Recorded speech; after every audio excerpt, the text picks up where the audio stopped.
Velkomin í þáttinn aftur, en hingað er komin Jón Guðni Ómarsson, bankastjóri Íslandsbanka.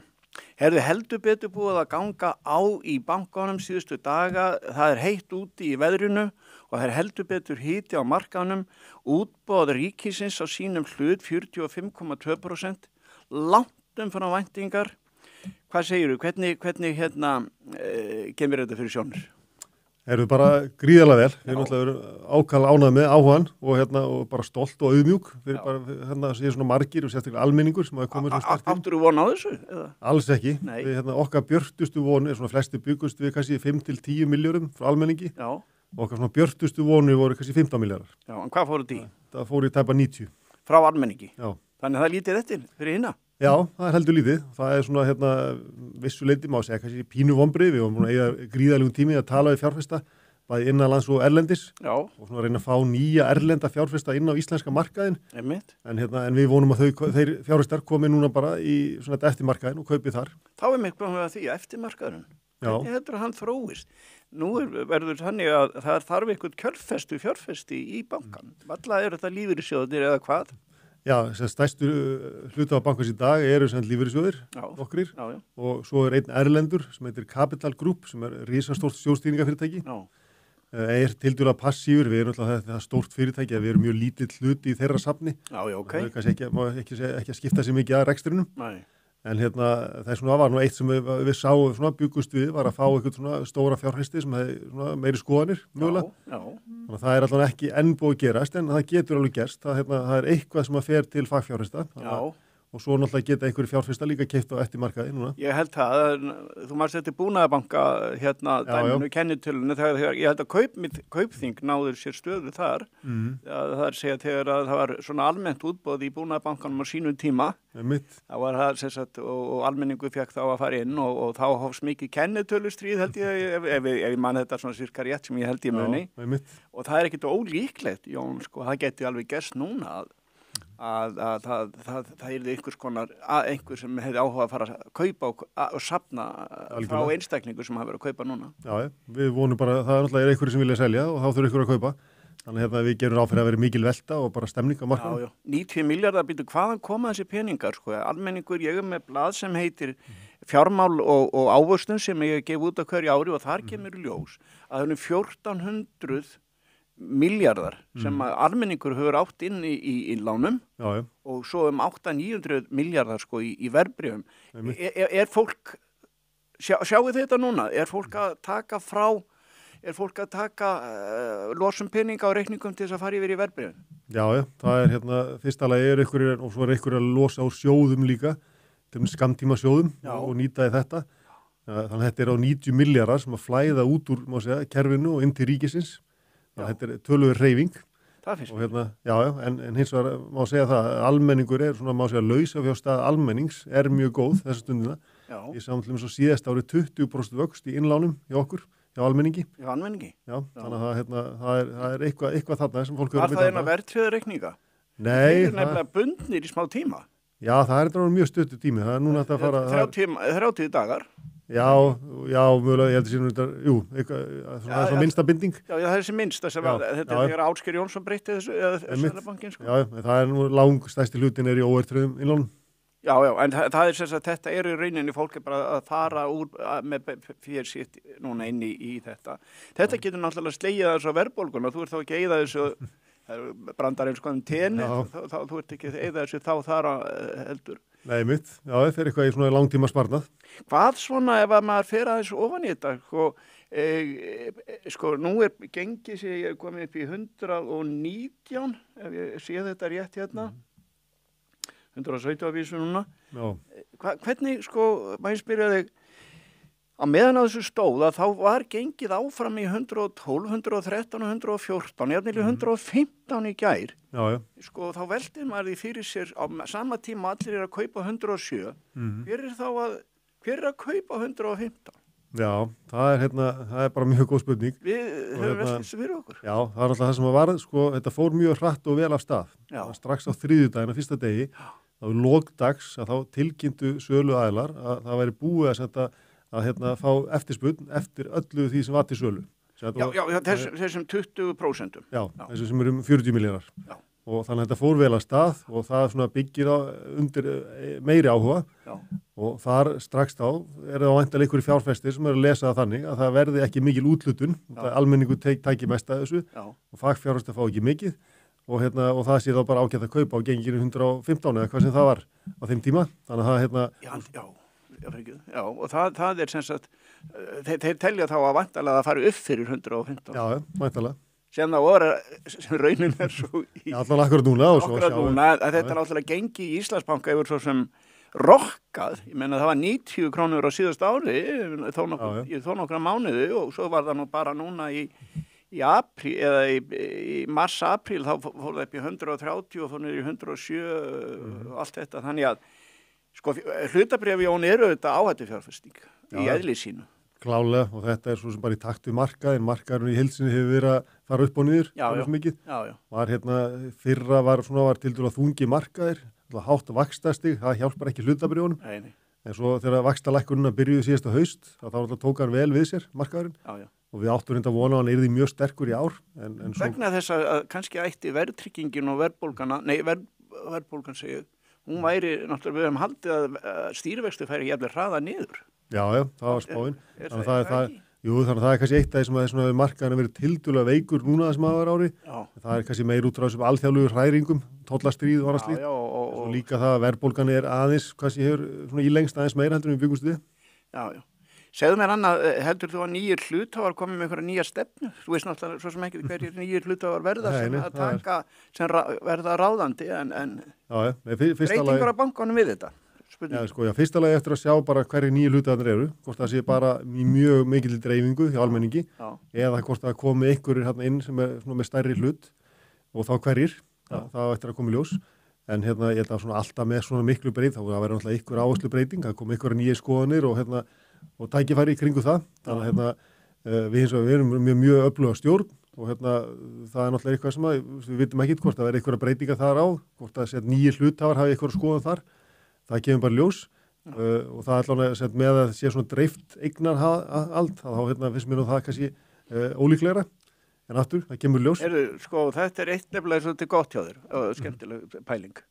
Það er nefnilega þegar komið, það eru 24.000 sem keifti í útboðinu 2021.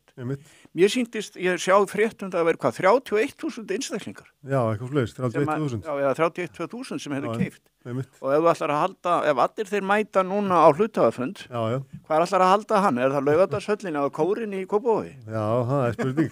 Ekki bara hafa útisvæði. Já, útisvæði, heyrðu gott veður. Já, við höfum verið að grínast með það, við höfum haft það sem segið að bjóða upp á vöfflur á hluthafafundum. Þannig að það verður heljarna bakstur. Heyrðu, en fólk það náttúrulega ljóst, þessu umframeftirspurn, hún kemur vegna þess að þetta grein, fólk metur þetta sem svo að þetta sé afsláttur. Vænn afsláttur. Er það, en hvað er það í bankanum sem að, ef við förum bara yfir inn í innviði bankars, hvar er Íslandsbanki sterkastur? Þið talið það í ársskýrslu ykkar að þar voruð þið í hlutabréfamiðluninni, þar hafið þið tekið forystu, það var eitt af því sem þið nefnduð. Hvar er svona samkeppnisfærni ykkar þínu mati? Já, fyrsta lagi eru við svona alþjóða banki á Íslandi og þjónustu náttúrulega bæði einstaklinga, lítil og meðalstór fyrirtæki og svo stór fyrirtæki. Svona kannski okkar hæsta markaðshlutdeild myndi ég segja sennilega í litlum og meðalstórum fyrirtækjum. Þess að við erum með svona kringu 35-40% hlutdeild. Já, það er svo mikið. Já. Og svo náttúrulega mjög sterkar stöðu líka á einstaklingum og stærri fyrirtækjum, en hefur verið með sérstaklega háa hlutdeild í miðlun undanfarið og gjaldeyrismiðlun líka. Þú sagði 10 mánuði á 12 held ég eða sagt hæstu hlutdeildina. Við vorum með hæstu hlutdeildina. Það er vel gert. Já, heldur betur. Það er öflugt teymið þar. En svo segir líka í skýrslu stjórnar eitthvað þá leiða því séð að skoða eitthvað erlendis. Eru það, ég held ég að séð það þegar ég las þetta yfir skýrslu stjórnar Íslandsbanka að þið er eitthvað að skoða að lána allavega nærsamfélaginu í kringum okkur. Já, algjörlega. Við erum núna erum við bara með 2% af lánasafninu utan Íslands. Þannig að það er mjög lítið og þar hefur það mest verið í sjávarútvegi í Bandaríkjunum og Kanada, þar sem við höfum verið lengi. Núna höfum við líka verið að skoða aðeins að taka þátt í sambankalánum, bæði í Bretlandi, Norðurlöndunum og meginlandi Evrópu og þar eru við bæði að svona má segja aðeins að víkka út starfsemina og líka viða okkur þekkingu og við höfum verið að taka sérstaklega þátt í innviðalánum. Við sjáum frá mikla innviða uppbyggingu hérna á Íslandi á komandi árum og það er svona mjög gott að komast inn í þau lán og sjá bara hvernig þau eru hérna sett upp erlendis. Eru þau lægri eða lægri vexti eða hvað? Við erum að tala bara um það að fjárfesti í vegum og hugsanlega orkukerfinu og öðru slíku. Við erum að tala um það sem sagt. Já, og það er allur gangur á því. Það er að vera að nota þetta svo PPP aðferðafræði. Það sem er svona, má segja, samvinna og samspil ríkis og einkaaðila varandi fjármögnun á slíkum verkefnum og þar eru við að skoða allmest verkefni þar sem eru að fjármögna vegi eða brýr og svo náttúrulega rafmagnsneti er eitt sem það er framtíðarfjárfestingar heima og ýmislegt annað. Þannig að bæði eru að viða okkur þekkingu og líka svo bara tengslum. Þannig að við getum vonandi fengið erlenda aðila til að koma inn í fjármögnun hérna heima. Hefur ekki Norræni fjárfestingabankin verið svolítið í þessu að lána í innviði og samfélagsleg verkefni svona ekkur? Jú, og margir aðrir það úti líka. En vaxtastigið þeir svona bara eftir hvernig verkefnin eru. Oft náttúrulega erlendis eru þau fjármagnu í evrum og öðrum myntum og það fer eftir bara líka vaxtastiginu hverju landi fyrir sig.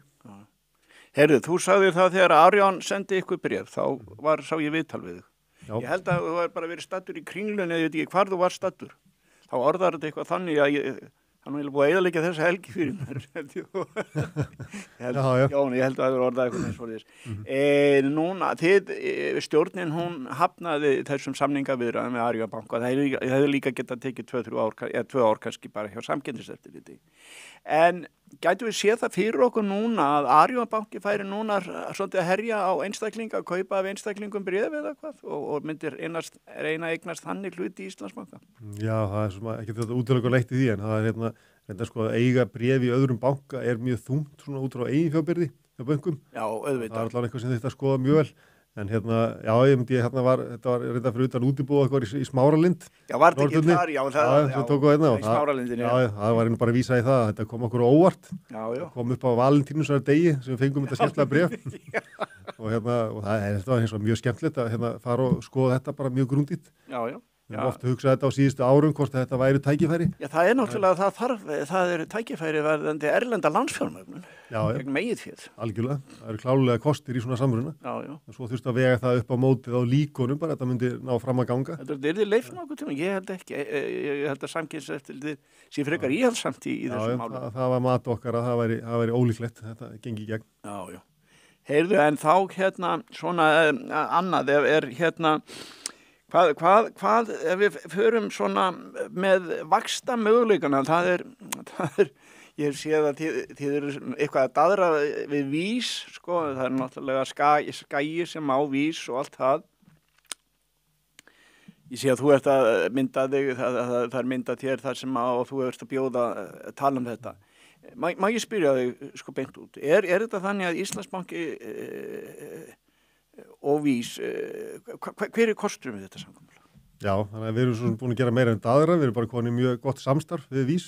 Íslandsbanki pluss vís, stóð það ekki eitthvað? Já, einmitt. Og það sem við erum náð þar fram er bara aukið þjónustu við okkur viðskiptavinni. Það geta verið með tryggingar í appinu, að fólk getur séð það þar. Margir kjósa að hafa allt á einum stað, að vera með yfirldi öll fjármálin í appinu og svo geta bóðið viðskiptavinnum bara frábært tilboð í tryggingar og svo hina áttinu líka, þannig að vísu hvata líka til að beina viðskiptavinnum með auðvitað okkar og þetta er farið gríðarlega vel að stað og langt fram úr okkar væntingum. En er þetta er þið að misnota aðstöðu ykkar eitthvað, sko, þetta er eins og Landsbankinn kaupir, sko, TM, sko, þannig að, sko, starfsmenn Íslandsbanka þeir óta þessa tryggingum hjá vís að viðskiptavinnum sínum við það ekki? Jú, það má segja, sko, við erum alltaf með ábendingar. Þannig að þá spyrjum við viðskiptavinna, hafið áhuga að fá gott tilboð í tryggingar. Já. Og svo er alltaf þeirra að meta bara hvort þið áhuga eða ekki. En má ég spyrja, er þetta þá þannig að vís trygginga þegar er að fá afslátt af ykkar lánum eða betri vaxtakjör? Já, þetta er sko það sem við gerum fyrsta lagi, bara gera góð tilboð. Já. Og svo erum við að tvinna á saman líka svona vildarkerfin hjá bönkunum. Já. Þannig að fólk sem þá að nýta fleiri þjónustuþætti og það mun þá njóta þess bara í svona afsláttum og aukinni vild. Já, ok. Já.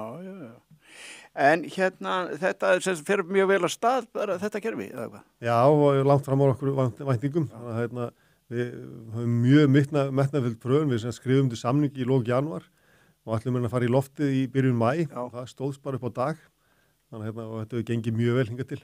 Já, það er glæsilegt. Segðu mér hvar sérðu ykkur útvíkka, hvar eru vaxtamöguleikar Íslandsbanka á næstu árum? Já, sko aðalvaxtamöguleikar eru bara tengdir hagkerfinu á Íslandi. Það náttúrulega svona grunnvextir. Er það stefnan ykkar því ætlið að vera fyrst og fremst að vinna á Íslandi? Já, það fyrst og fremst. Við erum með 2% á lánasafninu á Íslandi, og það er utan Íslands en þó það færi 10%, þá verður alltaf megin hluti starfseminnar innanlands. Já. Og maður oft spyrir út í vaxtamöguleika og þá er fólk að velta fyrir sér mögulega fyrirtækja kaupi eða eitthvað svoleiðis. Já, það er fyrst að vaksa ytri vöxt. En náttúrulega langstæsti vöxturinn er bara á Íslandi, bara í tengslu við efnahagslífið hérna. Já. Og það það sem við sérstaklega hittum erlenda fjárfesta, þá leggjum við mikla áherslu á það að fara yfir það bara hvernig hagkerfið er hérna, samansett og hvaða tækifæri eru framundan. Og náttúrulega er bara mikill vöxtur, það er landeldið sem við erum komin núna, við vorum að vinna í því daginn. Mikill möguleiki þar. Já, ekki tilkynnt sem við vorum að leiða fjármögnun þar fyrir Samherja fiskeldi sem var gríðarlega vel tekið, bæði sem á lánahliðinni, þar sem við fengum erlendan banka inn í það og svo á eiginfjárhliðinni líka. Já. Þannig að það var mikill áhugi hjá fjárfestum á því. Og svo innviðirnir sem eru framöndan og svo ýmislegt fleira, það er bara mikið þróttur svona í hagkerfinu hérna á Íslandi. Varstu ánægð með arðsemina á fyrsta ársfjórðungi þess árs 9,3%? Nei, hún er náttúrulega undir okkar markmiðum, við viljum vera yfir 10%. Já. Og þarna var að stríða okkur að markaðir náttúrulega rosalega sveiflur á verðbréfamörkuðum og það hefði áhrif en fyrir utan það að þá var hins vegar grunnreksturinn mjög sterkur. Já. Það fá góða vöxt í bæði vaxtatekjum og þóknatekjum. Já. Þannig við erum brötta, við ætlum að ná náttúrulega yfir 10% í arðsemi á árinu. Þið stefnið á það? Já. Er það ekki svipað að hinni bankarnir eru með það? Jú, það er svona, Landsbanki veit með sama markmiðu við, Arjónum er aðeins hærra. Já. Og við erum svona, má segja, við erum tildur að varfærin banki og aðeins varfærin kannski markmiðinu líka. Við viljum bara vera vel yfir 10% í arðsemi. Akkurat. Heyrðu, kannski þetta nú eiginlega að koma hjá okkur fyrst og fremst. Við erum búin að vera fjallað það. Þetta er náttúrulega mikið líka traustleika merki að fólk vilji þó það sé afsláttur, Jón, í Íslandsbanka núna, í þessum hlutabrifum. Við erum alveg, við skulum bara definera það svo sem þegar við miðum allavega við gengið 115 sem var þarna rétt á undan. En það er þá líka þannig að það er borð fyrir báru, það er mjög hátt eiginfjárhlutfall sem að bankin er með og það má eiginlega segja að því að við frekar kvartaði yfir því hvað þetta er hátt eiginfjárhlutfall vegna þess að eftir leið og þið getur lækkað eiginfjárhlutfallið að þá gætu þau lánað meira, þetta er hálfgerð bindiskylda.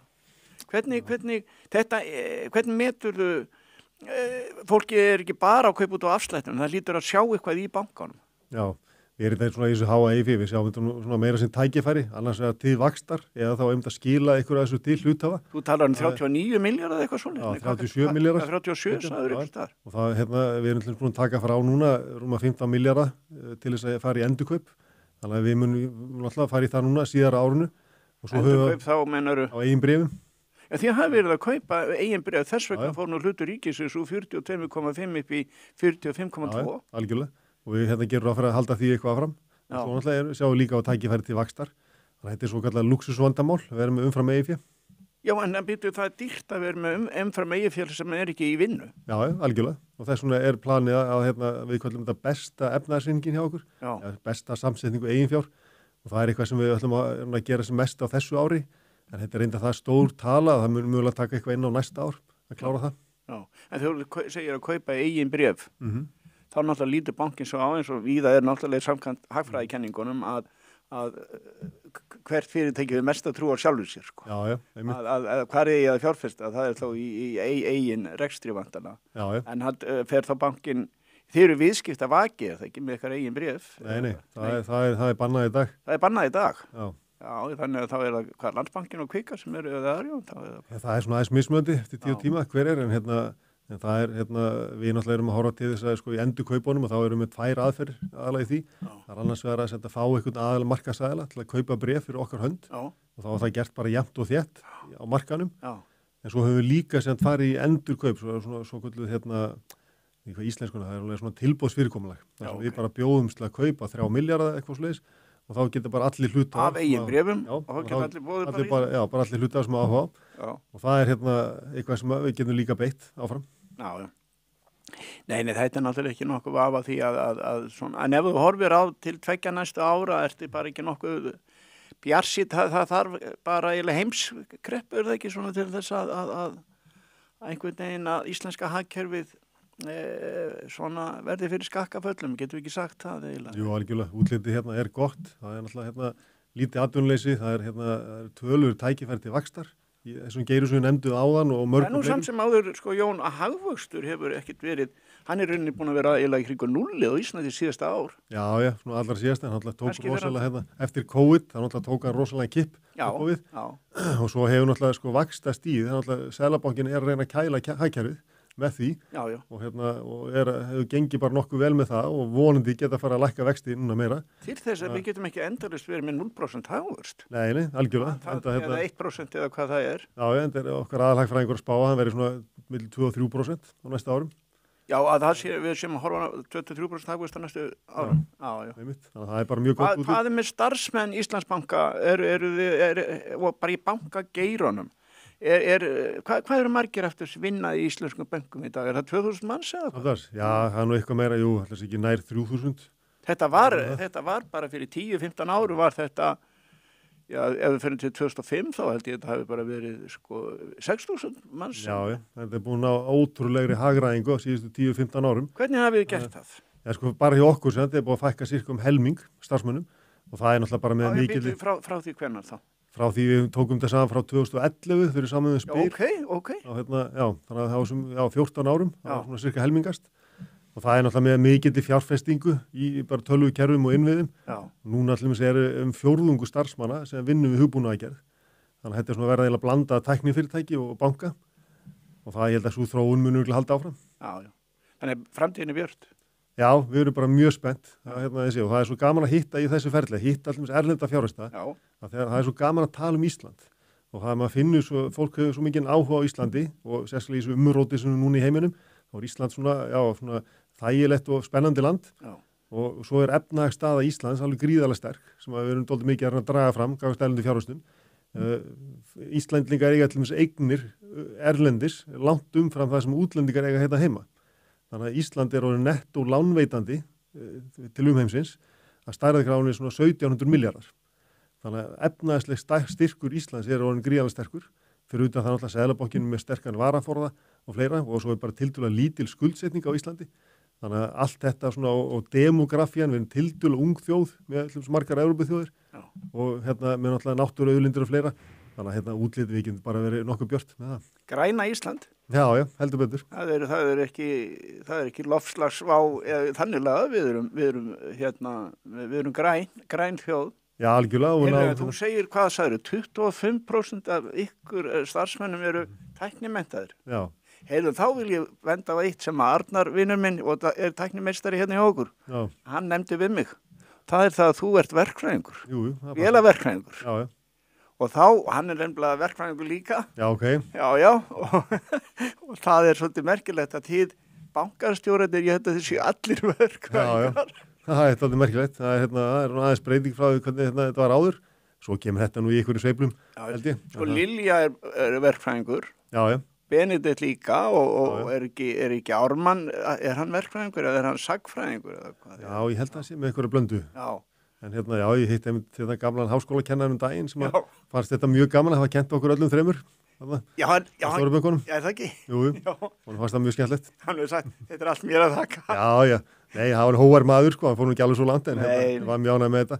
Og ég meina, þetta er svona, svo sveiflast þetta held ég bara eftir 10 tíma. Já, það er náttúrulega bara eins og gengur. Hvað ertu búin að vinna lengi í Íslandsbanka? Íslandsbanka, ég byrjaði fyrst í Íslandsbanka árið 2000 og en svo fór ég út reyndar í svona 1,5 ár í framhaldsnám og vann aðeins í Bandaríkjunum. Kom svo aftur 2005 og er búin að vera síðan þá. Var reyndar búin að fara í ýmis störf, var reyndar fjármálastjóri í 2011. Þannig ég var það í 12 ár áður ég tók við sem bankastjóri.